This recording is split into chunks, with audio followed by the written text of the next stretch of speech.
In a worn-down trailer park on the outskirts of Leach, Texas, where rusty tin roofs glimmered beneath the southern sun, lived a 12-year-old girl named Sophie Lane.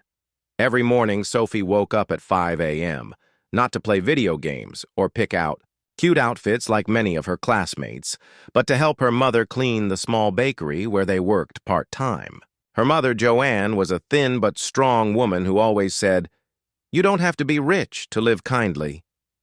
Sophie didn't have many friends. Her old school uniform patched at the seams and her worn-out shoes made her an easy target for teasing.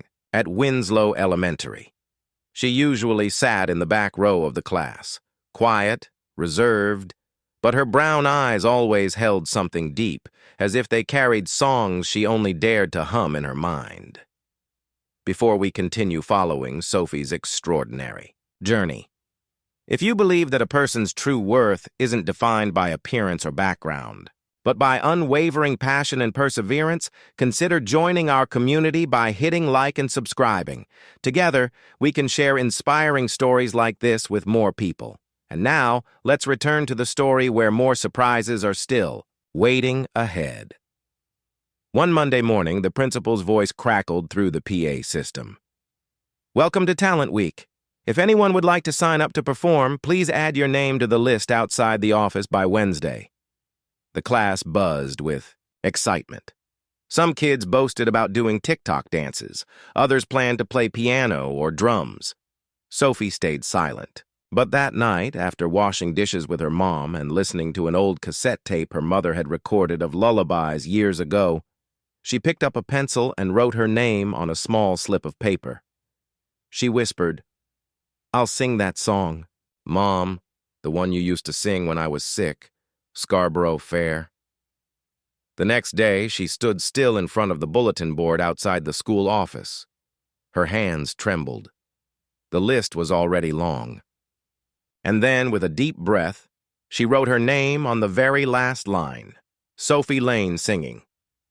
Less than 10 minutes later, giggles echoed down the hallway. Sophie signed up to sing. Must be a comedy act.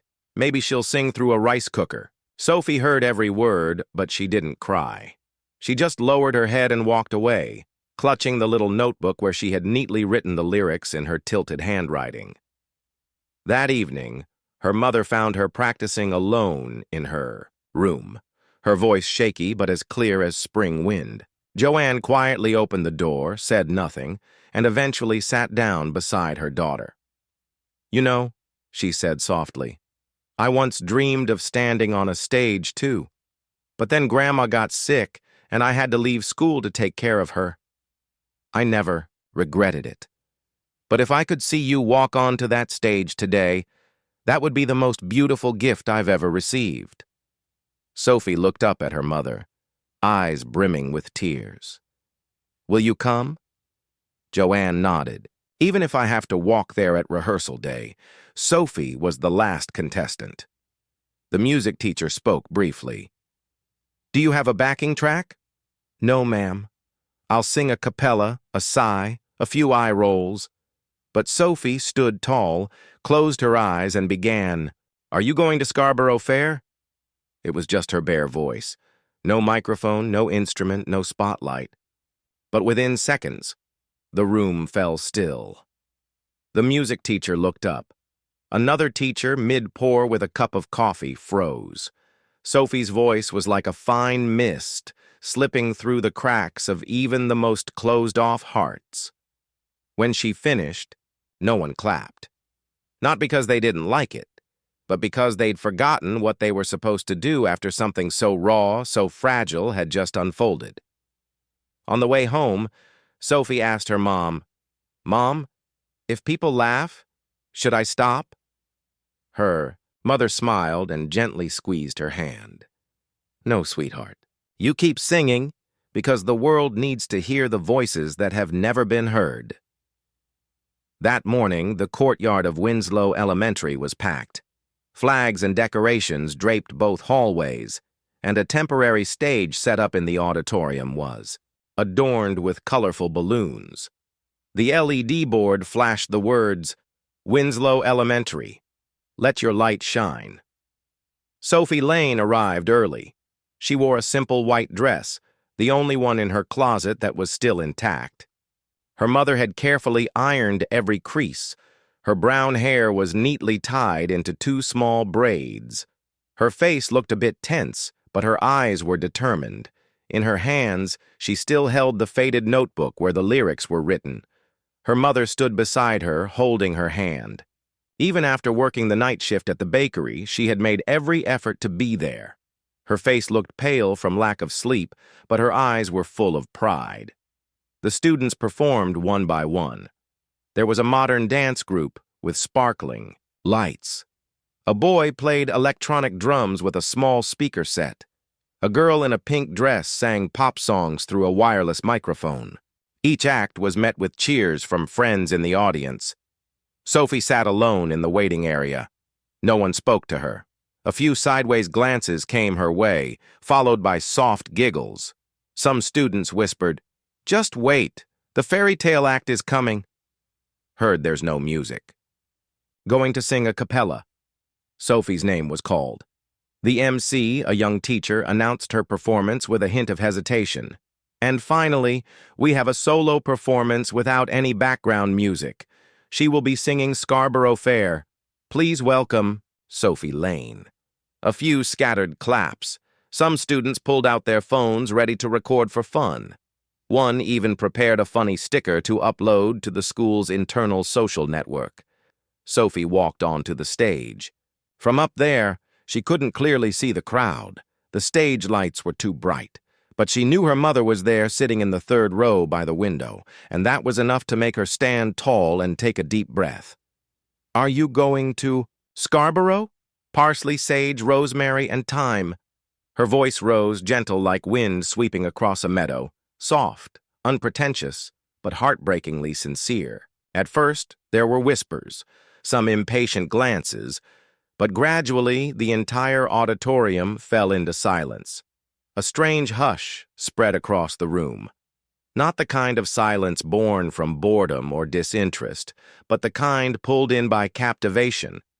Music teacher who had been jotting notes earlier suddenly looked up and set her pen down. An elderly parent, white hair, gold-rimmed glasses, slowly removed his glasses and wiped his eyes. Every word Sophie sang seemed to carry loss, quiet, hunger-filled nights, and unspoken dreams. No fancy technique, no flashy choreography, just a child singing with all her heart. When the final note faded, the room remained silent. 3 seconds, then 4. Then a round of applause erupted, not loud or rowdy, but full of reverence. And then one person stood, the same elderly parent. Then a second. Then the entire auditorium rose together, applauding as if to thank something pure that had just passed through. Sophie stood still, hands gripping the hem of her dress, eyes shimmering, but no tears falling. The spotlight shone on her face. She was no longer the poor girl who was teased, but a young artist living her dream.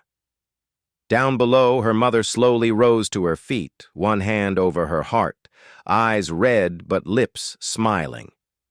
After the performance, just as Sophie stepped down from the stage, a woman in a white blouse wearing a name badge approached her. "You must be Sophie, right? I'm Clara Jensen, conductor of the City Children's Choir. I was here today because my daughter performed earlier, but it was you who made me want to come speak. Would you like to visit the studio for a voice audition? There's a special scholarship program." Sophie didn't know how to respond. She turned to her mother. Joanne nodded, eyes glistening. "Go, sweetheart. This is the voice the world has been waiting to hear." On Saturday morning, Sophie Lane stepped into a professional recording studio for the first time, a space where every wall was lined with acoustic foam panels and soft ceiling lights cast a glow that felt both unfamiliar and magical.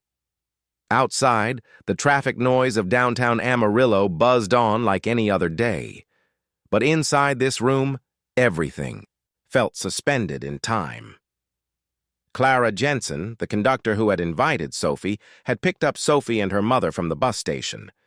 Clara was a woman in her 50s, her voice gentle but her eyes keen and observant. "Just think of today's session as a little adventure," Clara said. "No need to worry. I just want to hear you sing the same way you did that day." Sophie nodded, clutching her notebook filled with lyrics like it was a lucky charm. She wore an old white blouse and neat jeans. No makeup, no elaborate prep, just herself, simple and honest. Leo, the studio engineer, sat behind the glass, adjusting the microphone and headphones. He had salt and pepper stubble and the quiet demeanor of someone who had listened to thousands of voices. But when he saw Sophie step into the booth, he raised his eyebrows, not out of being impressed, but surprised. "This is the kid?" he asked Clara through the intercom. "Yes. Trust me, Leo, just let her sing." Sophie stepped up to the mic. It was too high. Leo lowered it to match her height. Clara walked into the recording booth and gently placed a hand on Sophie's shoulder. "You can sing Scarborough Fair again, or any song you'd like." Sophie looked through the thick glass at her mother, who gave her a gentle smile, then turned to Clara. "I'll sing that one, my mother's song." No background music, just silence, and the voice of a 12-year-old girl rising in the soundproof room. "Are you going to Scarborough Fair?" Leo sat still. Clara folded her arms, her gaze softening. Sophie closed her eyes, and each lyric flowed out like a warm breeze weaving its way through a room accustomed only to sterile recordings. When the song ended, no one in the control room spoke for a few seconds. Then Leo leaned toward the mic. "You haven't had formal vocal training, have you?" "No, sir. Yet you know how to stay on tempo, control your breath, and convey emotion without forcing it. Kid, your voice isn't loud. It's not perfect. But it's real." Clara stepped back into the booth and gently held Sophie's hand. "Do you know Scarborough is a folk song that's been around for hundreds of years?" "My mom sings it often," Sophie replied. "She says it's a lullaby for dreamers." Clara smiled. "Maybe that's why your voice reaches people the way it does." That very afternoon, Clara sent the recording to the admissions board of Emerson School of Music, where she served as an advisory member. It was part of a partial scholarship program for young talents from rural areas. Only 2 students were selected each year. "You don't have to beat anyone," Clara told Sophie. "You just have to be yourself." 3 weeks later, a pale blue envelope bearing the school's logo arrived at Sophie's temporary address. Joanne, her mother, opened it with trembling hands. "Dear Sophie Lane, we are deeply impressed by your recording. With unanimous approval from the selection committee, we are honored to invite you to join Emerson's Distinguished Summer Scholarship Program this June in Austin. All tuition, travel, and lodging expenses will be fully covered." Joanne couldn't hold back her tears. And Sophie, she simply stared at the letter for a long moment before whispering, "Mom, I got in." For the first time in her life, Sophie Lane felt like she was no longer sitting in the back row. June in Austin blazed bright, the sun stretching like a golden cloth over roads shaded by ancient oaks. Emerson Conservatory stood modestly atop a hill, its historic red brick building lined with hand-painted frosted glass windows.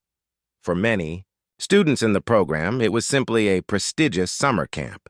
But for Sophie Lane, it felt like an entirely different world, both overwhelming and as delicate as a fragile dream.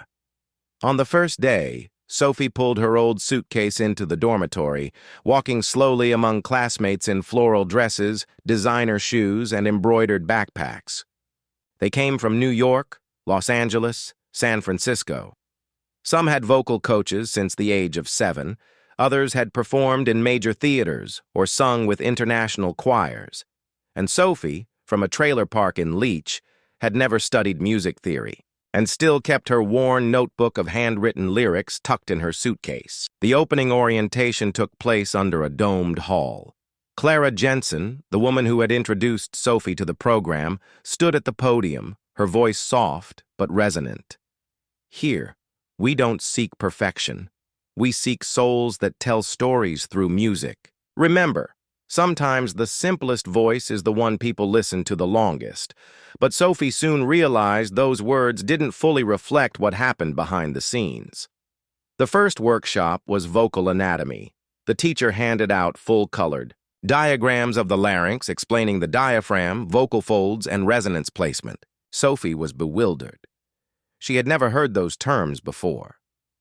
"Do you know if your voice is soprano or mezzo?" one girl asked. "I'm not sure. You've never had vocal training?" Sophie smiled uneasily. "No, I just sing with my mom." That answer drew a few glances that made her feel like a handmade craft in a high-tech showroom. The days that followed weren't easy. In harmony class, Sophie couldn't read music fast enough. In vocal technique, she often lagged behind. Once she forgot the lyrics altogether from sheer nervousness. Old memories of being mocked at her former school came flooding back like reopened wounds. One night, Sophie sat alone on the dormitory porch, staring at the dim courtyard lights. Clara appeared quietly, took a seat beside her, and placed 2 cups of mint tea between them. "I don't think I belong here," Sophie whispered. "Why do you think that? I'm not like them. I don't know anything about technique. I come from a place no one's ever heard of." Clara looked at her gently. "Sophie, I was once a country girl, too. When I got to the conservatory, all I had was a beat-up guitar and a voice. At first, people laughed at my accent, at how I didn't know music theory, but one professor told me, 'Technique can be learned. Emotion cannot. You bring something many have forgotten, a reason to sing.'" Sophie was quiet. She had never thought of that as a strength. A few days later, the class was assigned to prepare a solo for the final performance. Eliza chose a complex Italian aria. Another student picked a Broadway musical number, and Sophie, she chose a classic country song, "You Are My Sunshine," the one her mom used to sing when they walked home in the rain, arms wrapped around a cheap box of bakery leftovers. When Sophie's turn came to step onto the rehearsal stage, many students looked surprised. No backing track, no spotlight, just her. And that voice rising again, light as breath, soft as memory, echoing into silence across the room. Eliza, seated in the front row, stopped taking notes. A music instructor let out a long, quiet sigh as if being pulled back to some distant childhood. When Sophie sang the final line, "You make me happy when skies are gray," no one said a word, but everyone felt it. She had reminded the room why music ever moved them in the first place. The final performance at Emerson Conservatory took place at Willow Hall Auditorium, a historic wooden concert hall that seated over 500 people. That day, a light rain fell in Austin. Umbrellas of every color lined up outside the main gate, and inside the atmosphere buzzed with excitement. Parents, musicians, local journalists, and even talent scouts were in attendance. Sophie Lane stood, backstage clutching a handwritten sheet of her song lyrics. The dress she wore was a light blue gown stitched together by a school teacher using 2 old blouses as a gift. Her hair was loosely tied back, and around her neck hung a small pendant shaped like the sun, the only gift her mother had ever bought her on her 10th birthday. Joanne, Sophie's mother, sat in the 4th row. She wore a simple outfit, her hair slightly damp from the rain, her eyes fixed on the stage. She had taken the night bus from Leach, carrying a small box of pastries and a hand-embroidered handkerchief bearing her daughter's name. When she entered the auditorium, she froze for a moment upon seeing other parents in suits and luxury watches, but she didn't waver. "My daughter will stand on that stage," she thought, "and I will be the first to rise for her." The program opened with classical pieces, dazzling Broadway excerpts, and booming well-trained voices. Each act received polite, measured applause. Then the MC announced next, a voice from Leach, Texas. Young Sophie Lane performing "You Are My Sunshine." A small murmur passed through the room. Some whispered, not expecting much from an old folk song. Sophie stepped onto the stage. her legs slightly trembling. The stage lights blurred everything beyond them. She couldn't see her mother, couldn't see Clara, couldn't make out the gazes, whether expectant or doubtful. All she could hear was her heartbeat pounding and the memory of a rainy day. "You are my sunshine, my only sunshine." Her voice rose, soft, low, and true, like a whisper straight from the heart. Each word Sophie sang wasn't just a lyric. It was a story of long nights without electricity, of shared loaves of bread, of being held in the rain while her mother sang with a tired, trembling voice, "You make me happy when skies are gray." The auditorium gradually fell silent. A parent in the third row placed a hand over their heart. A student intern covered their mouth. Clara Jensen, seated near the back, looked up, lips pressed tight, eyes shimmering. And then, in the final line as Sophie lingered on the last note, "Please don't take my sunshine away," one person stood. It was Joanne. She didn't clap. She simply stood there, hands over her heart as if to tell the whole world, "That is my daughter, and I have heard her with my entire life." 1 second, then 2. Then the auditorium erupted. Applause thundered like waves. A few people wiped away tears. A journalist quietly lowered their camera and cleaned their glasses. Eliza, the girl who had once looked down on Sophie, turned to her roommate and whispered, "I was wrong." Sophie bowed. This time she wasn't trembling. She knew she had been seen, not for being perfect, but for being real. The next morning, as Sophie and her mother had breakfast in a small diner down the street, Clara arrived holding an envelope. "Congratulations," she said. "The Academy Board held an emergency meeting last night. They'd like to offer you full admission to the year-round program starting this fall. No need to re-audition." Joanne set her fork down, tears streaming. Sophie asked softly, "Can I bring my mom with me?" Clara smiled. "If your mother is the reason you sing like that, then I think the school would be honored." Years later, during a televised interview, the host asked Sophie Lane, now a renowned singer-songwriter, "What moment changed your life the most?" Sophie didn't hesitate. "It was the moment my mother stood up in the middle of the crowd. When no one else knew who I was, she did. And for me, that was enough." And so, the story of Sophie Lane comes to a close. From the back row to the spotlight, from an overlooked voice to the heart of hundreds moved into silence. If this story touched you in any way, share your thoughts in the comments below. And don't forget to like and subscribe to help us preserve these beautiful moments in a fast-paced world. We'll see you again on the next journey.